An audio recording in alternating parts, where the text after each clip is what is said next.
Now let's talk about that justice. Rahul Manchanda is an international criminal attorney. He joins us live from New York. Rahul, good to see you. You too. A lot of questions about the Iraqi tribunal. First of all, its legitimacy. What do you think?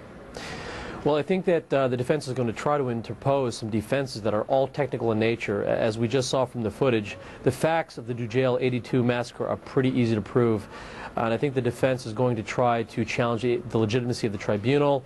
They're going to try to drag in the previous Iraqi constitution, which supposedly guaranteed Saddam Hussein governmental immunity for all acts committed while he was president of the country.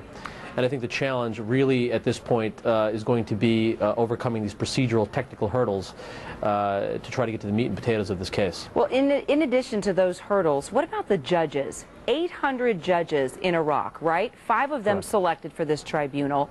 How were these 5 selected? And how do you know that they're not biased?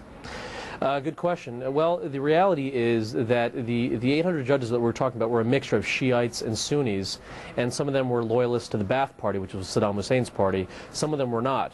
Ironically enough, under Saddam's government, and Saddam was a Sunni, the Sunnis were at the top, and also Ba'athist loyalists were at the top. So certainly after the invasion of Iraq, those top-level judges were removed because of loyalties to the Ba'ath Party and potential for abuse.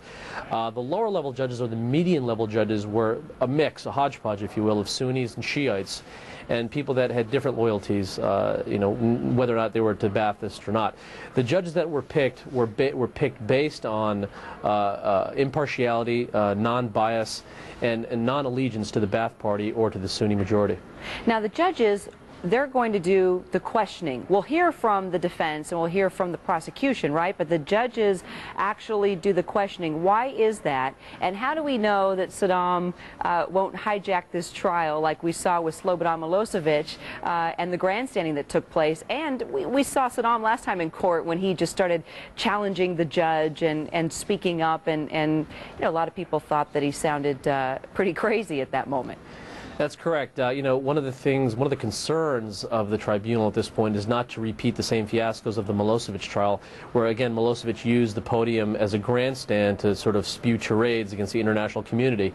It really is important that this particular proceeding be perceived legitimately as an Iraqi tribunal, an Iraqi court with the Iraqi criminal code. Again, the Iraqi criminal code is based on the Hammurabi law, which is 5,000 plus years, which does call for the death penalty.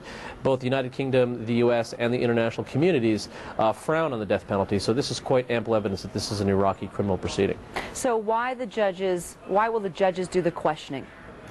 Why will the judges do the questioning? Well, it really is, this is because the tribunal is so new. I think a jury, the real focus of a jury is to do fact-finding. And at this point, right now, the main hurdles that are going to be taking place are procedural and technical issues right now, and procedural areas of the law, not substantive areas of the law like fact.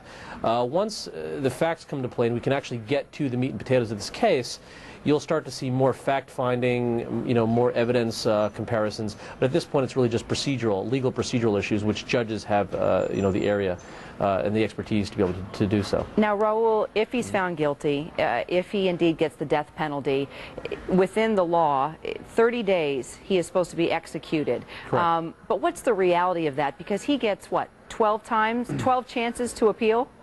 Yes, exactly. He will be able to appeal these decisions as many times as he likes. Unfortunately for the prosecution side of it, he will be afforded the full rights under law. Again, this proceeding must be perceived as an Iraqi proceeding, and it must be perceived as fair and impartial. So he will be afforded the opportunity to question witnesses, to raise any possible defenses that he has. And fortunately or unfortunately, he will be able to defend himself to the full extent, and appeals will be part of that defense. Rahul Manchanda, thank you so much. And you're coming back tomorrow, right? I hope so. Okay. Oh, I think it's in stone. Rahul, thank you so much. Tomorrow on Live Round, we are going to go more in depth with Rahul.